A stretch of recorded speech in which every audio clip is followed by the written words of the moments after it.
Now, every time on this ongoing meditation class, we mention a different aspect of meditation. And one of the key important parts of meditation, in order to keep the mind still so it doesn't go wandering from place to place, is to learn how to develop the sense of joy and happiness with the meditation. There's joy in meditation if you're having a good time, if you're enjoying what you're experiencing, if there's a sense of pleasure and fulfillment doing what you're doing, you tend not to move. However, that if you don't like where you are, the mind will always wander somewhere else. So this thing which we call restlessness, never being able to keep still, flitting from one thought to another, that's natural for a person who doesn't know how to build up happiness and contentment with what they're doing. And so part of our meditation is not just to focus on this or focus on that. It's not just to let things be. It's also to develop this faculty of seeing happiness in simple things. I know that in our modern world, much of our pleasure is generated through exciting things where we're fed on TV, on movies, and maybe in life. Things which are always stimulating us and finding our pleasure in exciting, stimulating things. In meditation, we find our pleasure in very subtle, peaceful things. But the pleasure is there, it just means to notice it. So what it really means is that when we sit down, the first thing we do in this meditation is to relax the body so it's in a good position, it's comfortable. And as many of you know, when you are relaxed, there's a certain amount of pleasure in a relaxed body. If you've just gone to have a massage, you've just been swimming, you've been to a spa or whatever, and then your body is really, really relaxed, or maybe when you wake up in the morning after a good night's sleep, you feel nice and relaxed and cozy. There's that sort of pleasure of the body, of just being totally relaxed, free, at ease. And that's an important pleasure to be able to notice and recognize in this meditation. So when you are sitting down and the body becomes peaceful, please recognize it's a very wonderful, pleasurable state to be in. Of course, that relaxation is never perfect, it's never 100%, but it usually is enough to give you that boost of happiness. And then later on, as the meditation progresses, I ask everyone to start relaxing their mental world. And part of that mental world is this perception of past, future, and present. We ask people to please come into the present moment. And in that present moment, the reason why people can stay in that pleasant moment is when the pleasant moment turns into what we call the present moment. So the present and the pleasant moment coming together. And so when those two coalesce, the pleasant moment is the present is the pleasant moment. In other words, you see some joy and happiness in this present moment, and it's easy to stay there. And that, looking at the pleasure and happiness of just being here now, is what keeps you from wandering off into the future or the past. It simply is very nice just to be here. And I think many of you can recognize that, because there have been many times in your life you've actually really been here. You've been just maybe having a walk by the beach, just enjoying the sound of the waves coming in and going out. You may have just been walking in the forest, listening to the sound of the birds. But many times in your life you've really been here. And there's a certain degree of pleasure in that. And it's good to recognize the pleasure of just being here, not going off into the future, not lingering in the past. Because when you recognize that pleasure of the present moment, it stays. You don't have to keep bringing the mind back, controlling the mind.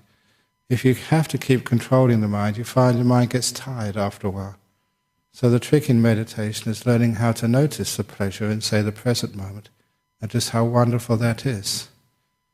And also, as the mind gets more and more still and more peaceful, usually the next stage in the meditation is a silent mind. And every time I give the exercise to people of just seeing the space between the words, the pause between thoughts, that is an incredibly pleasant experience. Just when all the words stop. And there's silence. There's a certain amount of pleasure in that quiet, still, thoughtless mind.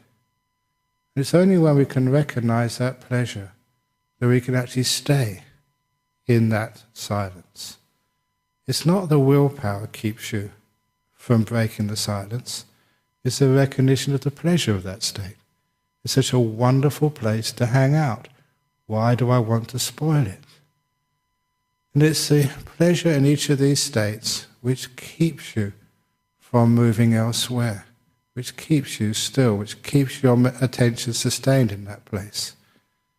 And as you meditate more and more, the pleasure actually gets more subtle and actually more intense. Later on when we meditate, these are the early stages of meditation, we encourage meditators to start being aware of their breath.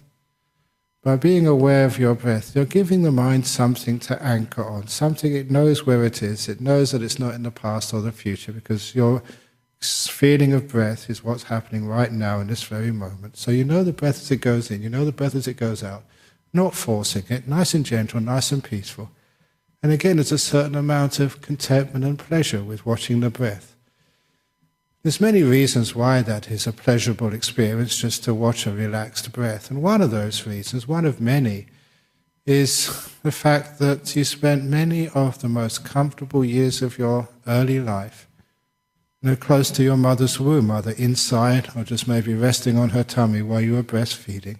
And that gentle rhythm of breath is something which you can recognize deep down as safe and comfortable. It gives you that sense of security. It's pleasant, which means that it's very easy to watch once you get into it. There's a certain amount of pleasure which goes along with just watching a very simple, comfortable rhythm of your breath going in and your breath going out. So to be able to do that means you're developing this happiness, what I call the delight, that particular pleasure along with the breath. And then you find you just can't leave the breath. It's not that you have to focus the mind or concentrate the mind in meditation. By learning how to recognize the happiness and delight, the mind sustains its attention naturally. You don't actually do anything. You're sitting there having a good time, and it gets more and more delightful. Now, there is another reason why this delight comes up. It's not just that the breath is a delightful object. It's not just like silence is just so refreshing. It's not just that when even the body is relaxed, it's so pleasurable. There's something else going on there, which I recognize, again, from the teachings of early Buddhism, is this idea, or this way of looking at the human mind, having two parts to it, the active mind and the passive mind, and the fact that the active mind gets all the energy. You spend too much of your power thinking, planning, moving, struggling, so much so that the other half of the mind, the passive knowing mind, what we call mindfulness, has very little of the energy. It just has the scraps after all your activity has taken the lion's share of your mental energy. But when you do less, when you relax, when you are still, when the activities of the mind get quietened down, more energy is released into mindfulness. You know more, you see more deeply, you feel more deeply, but also with that increased mental energy comes mental happiness and delight. It's just part of the nature of the mind. If you're tired, you're grumpy. If you're energized, you're happy. It's just the energy of the mind is what we recognize as that happiness. So as you do get still in meditation, that delight in something like the breath, it's not just some recognition from an early childhood memories which makes the breath so delightful. It means that the energy of your mind is now released. You can see more deeply, you can see just from the very beginning of an in-breath to the end of an in-breath, you see all the different aspects of just one in-breath. You can very clearly see the space between the in-breath and the out-breath, or the space between the out-breath and the in-breath. You can see everything so clearly because your mindfulness is empowered, and quite naturally it becomes joyful. From stillness you get happiness, a great sense of joy coming up in the mind. And as that develops more and more, and it does develop more and more, your breath becomes even more and more delightful to the point that the delight takes over. And in the higher states of meditation, what you actually watch, quite on automatic pilot without making many choices, just simply the delight of the mind. The more still it becomes, the more delightful and powerful it becomes. And especially when it goes into the very deep states of meditation, which I usually only talk about on retreats, when we have these beautiful lights appear in the mind, the breath has disappeared, the whole body has gone. These beautiful lights in the mind, they're very, very beautiful. And they give you huge amounts of bliss and happiness. And that's only the start when one gets into the very deep meditation called the jhanas. What are those jhanas anyway? They're perceptions of incredible bliss, ecstasy states, the sort of things which you used to read about of these hermits in the jungles, blissing out for days on end. That's actually what happens when you get so still. The mind's energy gets to enormous peaks of power. And that's just what happens. So we start off in our meditation by recognizing just the happiness, the pleasure in simple things, like just a relaxed body, instead of an excited body. We notice the pleasure in just being in this moment, being free from the burden of the future and the past, just like such a weight has been taken off your mind. And just the pleasure of just silence. You don't have to speak. You don't have to give things a name. You don't have to write a report on your experiences. You don't have to figure everything else out. All that burden of responsibilities and duties are taken away, and you are free. It's one of the problems when you go on holiday. If you go on a holiday, the holiday gets spoiled because you have a burden of having to be happy. So it's rotten when you're on holiday and you're not having a good time. You feel such a failure. Even just on holidays or on vacations, you have this great pressure on you to have a good time. So you can tell your friends when you get back what a great time you had. When you go on a holiday and you go back to work afterwards and you tell everybody you spent a few $1,000s having a miserable time, you feel such a fool. So even on a holiday, there's a pressure on you to be happy. Here, there's no pressure on you at all. Totally free. Oh, what bliss. So in other words, when you are in the present moment, there's no pressure on you at all to write a report, to figure out the meaning of life. No pressure on you at all. You can totally put all that aside and just be silent. Oh, what bliss. And then just, when you're watching your breathing, just notice the pleasure of the breath. Nothing else to do in the whole world. Just watching this breath come in. Nothing to do in the whole world. Just watching this breath go out.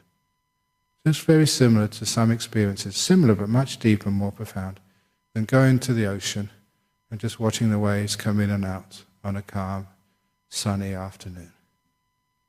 It relaxes you. It brings you to a state of peace. It brings you to a state of burdenlessness. We've got nothing to do. Oh, what bliss. So that's just an aspect of meditation which is really important, to notice the pleasure and the happiness of each stage. And as I lead the meditation today, I will just be emphasizing this and pointing it out at the first 15 or so minutes. And afterwards I usually be quiet and I enjoy my meditation as well. So, are there any, first of all I have to keep on announcing, because some people came in late, that this is the ongoing class of meditation. Those who have come to the introduction to meditation class, it's actually, has the teacher come for that? Is anyone there?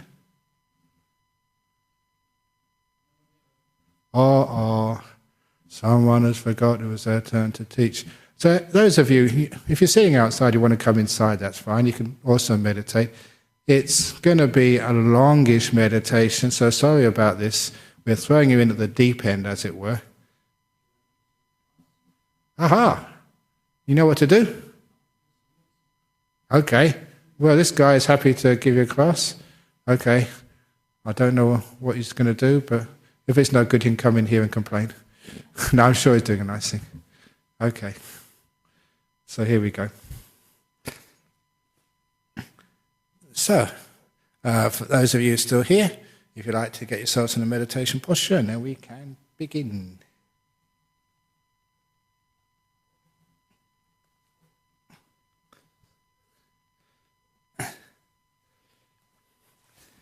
So you close your eyes, and even if before you start relaxing your body, just see if you can appreciate the pleasure of about to spend 45 minutes in doing absolutely nothing. No boss who's going to tell you what to do, and no exam at the end of this, no judging whether I was good or bad. See the pleasure of being free from all those demands on you. You're free just to be, rather than to live up to some idea or some standard. So first of all, appreciate the pleasure of such freedom.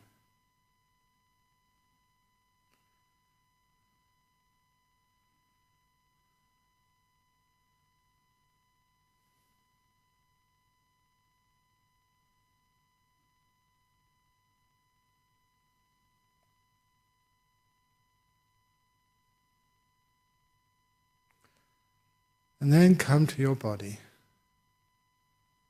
Become aware of this body, mindful of its sensations as much as you can be at this early stage. And if you notice any tight pieces of clothing, my belt is a bit too tight, so I'm going to loosen it now, out of kindness and concern for my body's well-being. So notice how your legs are, making sure that there's no part of the body pressing against another part of the body, which is going to cause you pain later on. Making sure the feet are nicely comfortable. And your bottom on the cushion, on the stool, on the chair is comfortable, so there's no folds of clothing cutting into your flesh. The back is as comfortable as you can get it. I know there was all these rules about arching your back, keeping it straight or whatever. I don't believe any of those rules. I feel what my back needs. I can feel its optimum position. And I relax it in that position. My arms and my hands and my head. I always like to spend a minute or two on the face to make sure the eyes are closed but not screwed down tight. And the mouth is closed but not clenched. So the whole face is showing visual signs of relaxation, comfort and ease. And if there's any tightness or tension inside the body, any irritation or pain, I focus on that. I imagine it relaxing. Sometimes it's like the part of my body is being stretched by two monsters inside my body pulling at something. I imagine those monsters letting go and the string becoming slack. Sometimes it's of a ball of tightness in the body, a ball of pain. I imagine it expanding and expanding. So instead of getting tight and dense, it becomes soft and fluffy.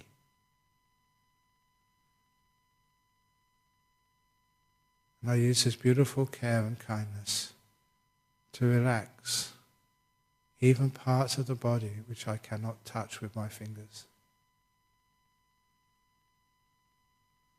Muscles in my leg, I imagine them relaxing, like they're being bathed in warm water. Parts of my throat, like they're being massaged.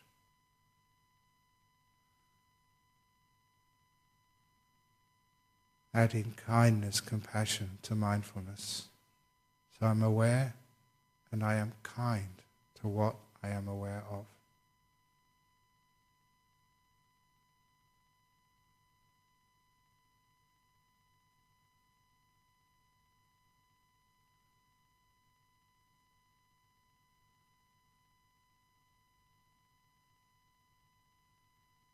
When my body starts to relax, I look for the pleasure of such relaxation.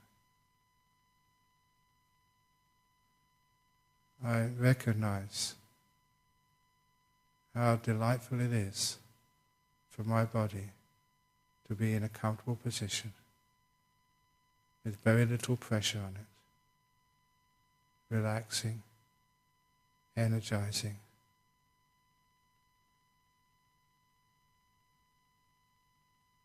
Because that pleasure, when I recognize it, helps the body to continue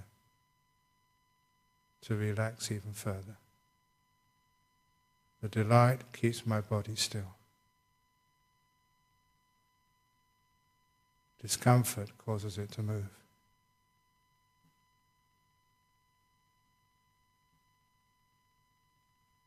And I stay with that delight because I deserve it.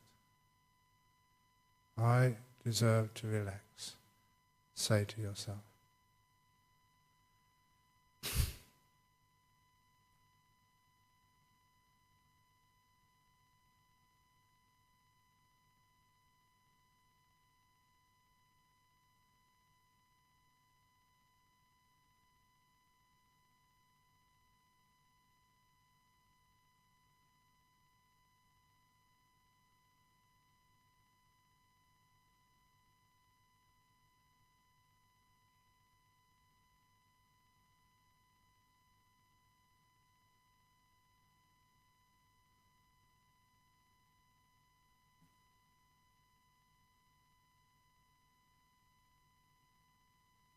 And when you're ready, in your own time, let the body go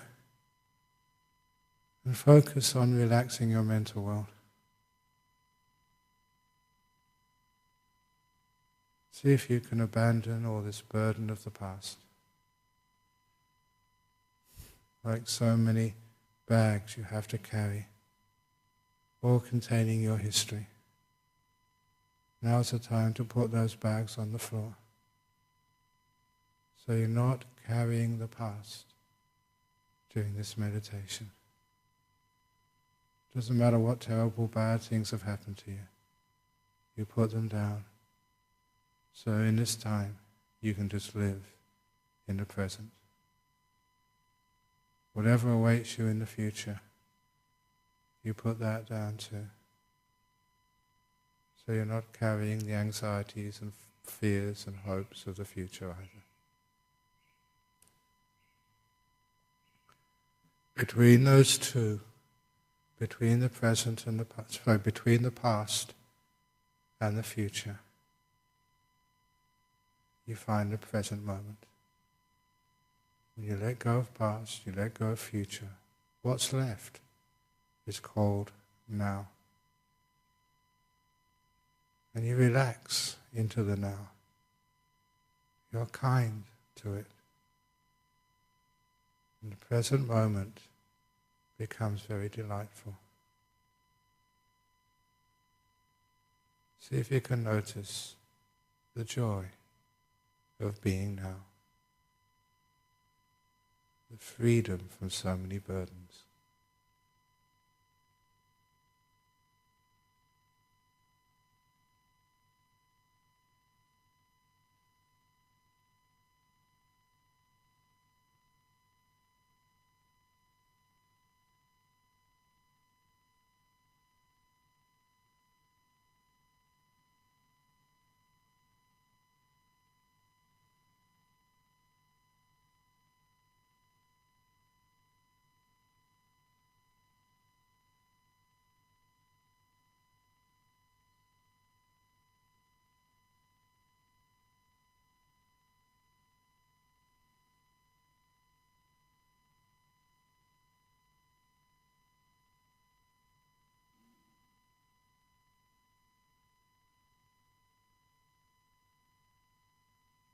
It takes a while to notice the delight of just being in the present moment.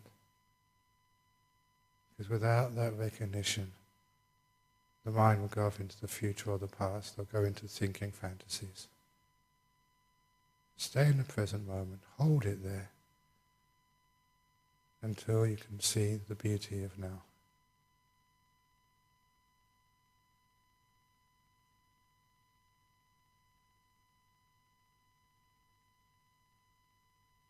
alive as it happens.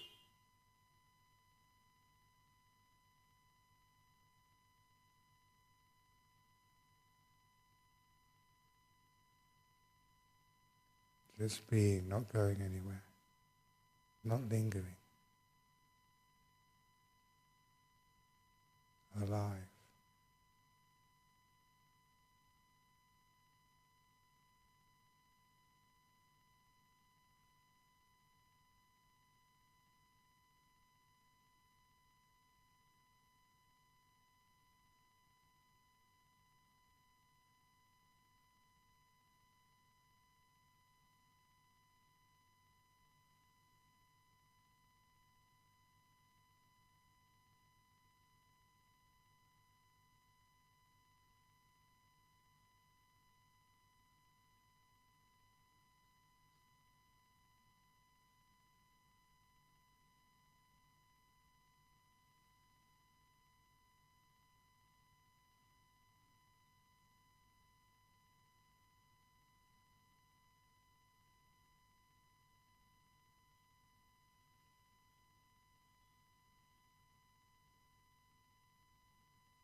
Just being now.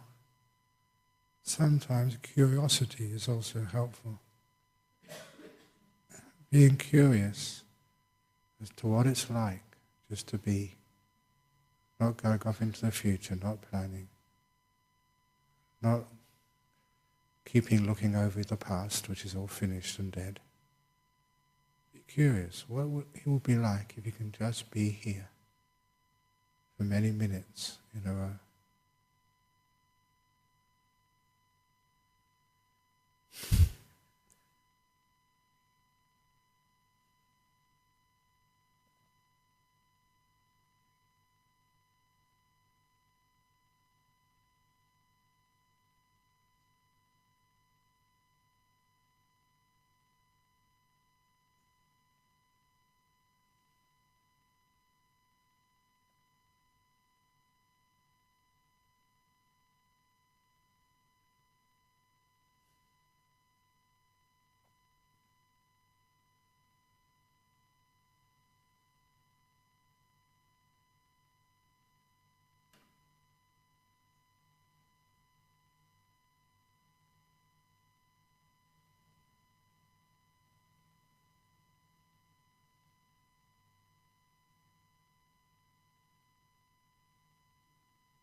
See if you can notice the beautiful silence, the space between your thoughts, the gap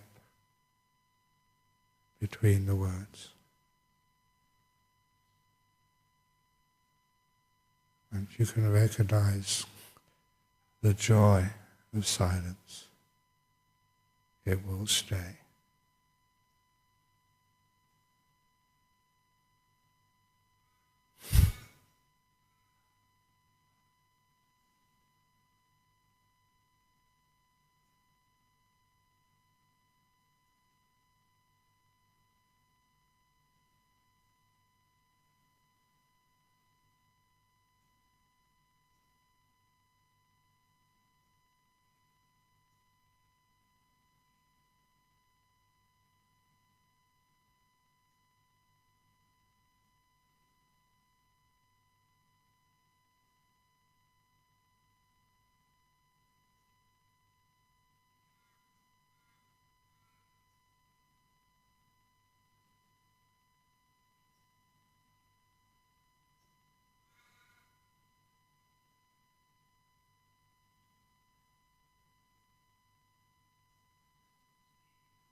If you want to watch your breathing, just know the breath as it goes in.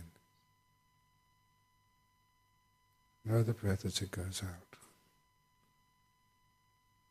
See if it can be a natural breath, as if you're not watching.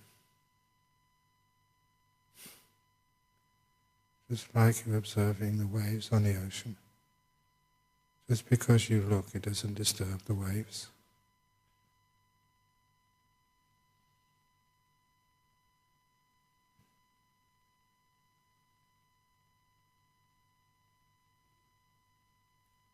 Noticing the pleasure, the simple pleasure of just watching breath come in and go out.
So it's getting close to the end of the meditation.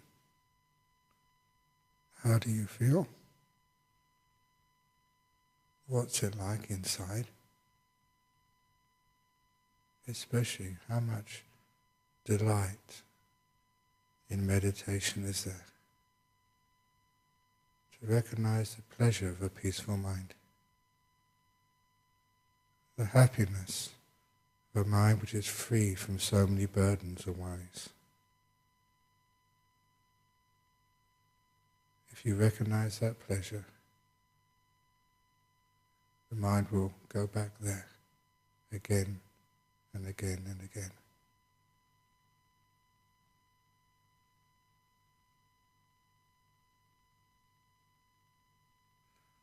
I'm now going to ring the gong 3 times to end the meditation. Please listen to every sound from the gong. When the last of those sounds vanishes, take that as a signal to come out from your meditation.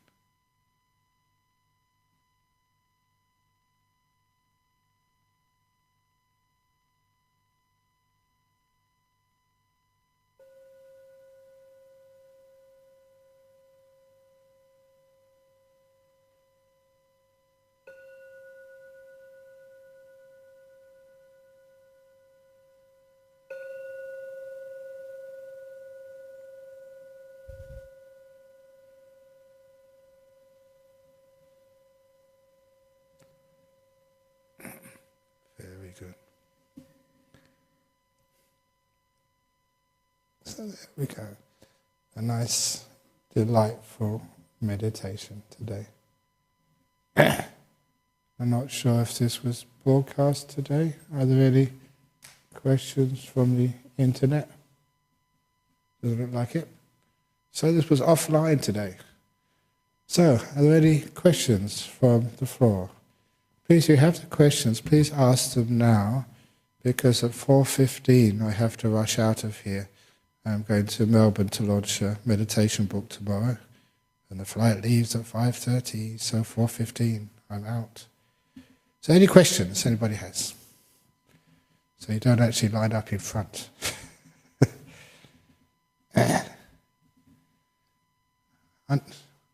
I noticed that last night, one of the people who were sitting here today was asking about to meditate, to be mindful, to relax. Do you have to be in a safe environment?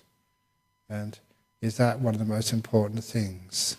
And I was reflecting on that question and noticing that where I meditated as a young monk was far from safe. You were meditating in the jungles of northeast Thailand, and there really were snakes there. I was told when I first went to Thailand there was 100 species of snake. 99 of those species were venomous, and the other one strangled you to death. In other words, each one of them was very dangerous. And not only that, there were tigers, there were bears and elephants, and those elephants would kill monks. Not only that, there was all these diseases. Some doctors said you're living in a bacterial soup of malaria, typhus, and goodness knows what else was there. But nevertheless, I had very wonderful meditations. And sometimes, some of these monks, they would deliberately send you to scary places. Many of the Thai monks were terrified of ghosts, so they sent them to meditate in the charnel grounds, next to bodies which were burning in the open, places which were really spooky. And if that didn't work, there was this one monastery in Laos just before the Vietnam War and the communists took over.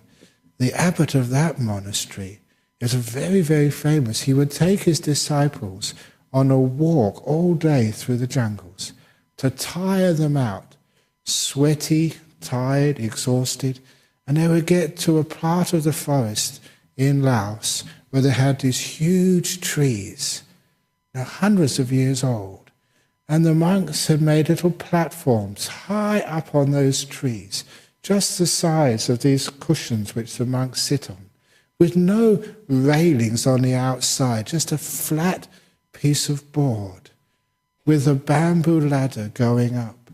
And the abbot, the teacher, would send the monks climbing up these ladders to these high platforms to meditate.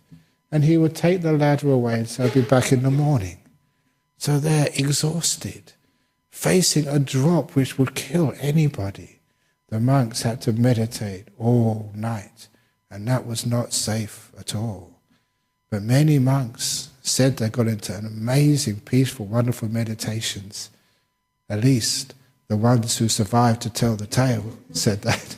We don't hear about the monks who fell off. But sometimes you really wonder, do you really need to be safe to have a good meditation? Because really, it's not the safety or the terror. It's not the safety of the situation. Again, it's one's attitude, just the way one regards. Because some people, they're terrified in the safest of situations. You've got one of the safest places in the world is Bodhinyana Monastery. Nothing ever happens there. It's protected. Storms come and they go round the monastery, they never come into it. It's very, very protected. Even when a fire came through, nothing got damaged. Very protected. But still, even in safe places, some people are afraid. And even in frightening places, some people are very safe. So sometimes you wonder, what is this safety, this fear thing? And of course, it's those people who have lots of attachments, sometimes neurological fears, see the danger in the slightest of things. They're the ones anywhere will not be able to meditate.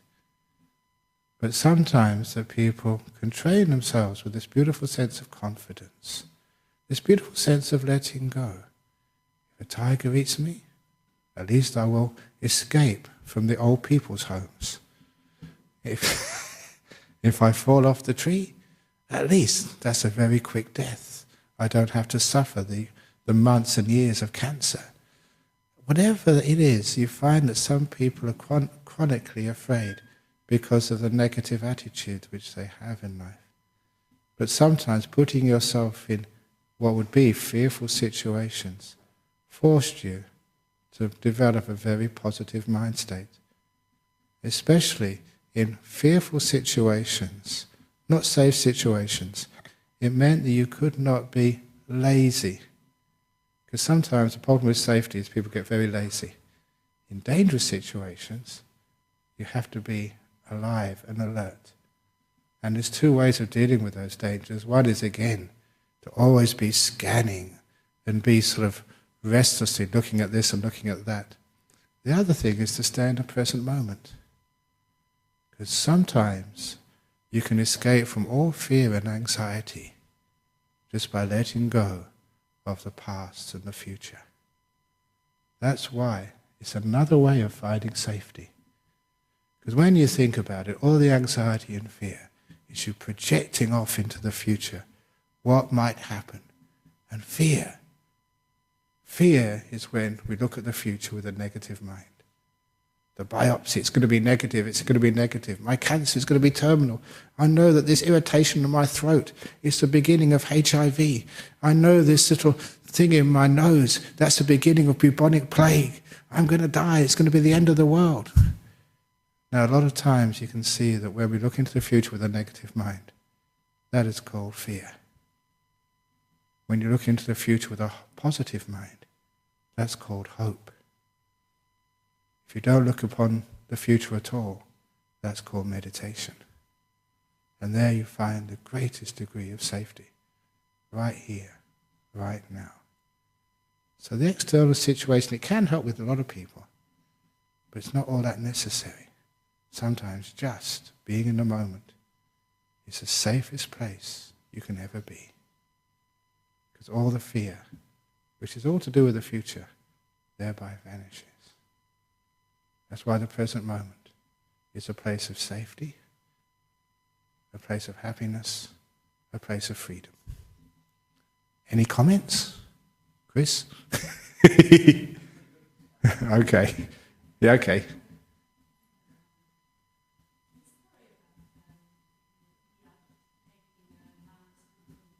Yeah. Yeah, yeah, but taking the monks into places of danger. That's right. How does it go along with the precept of protecting life and looking after the other human creatures, not just human beings?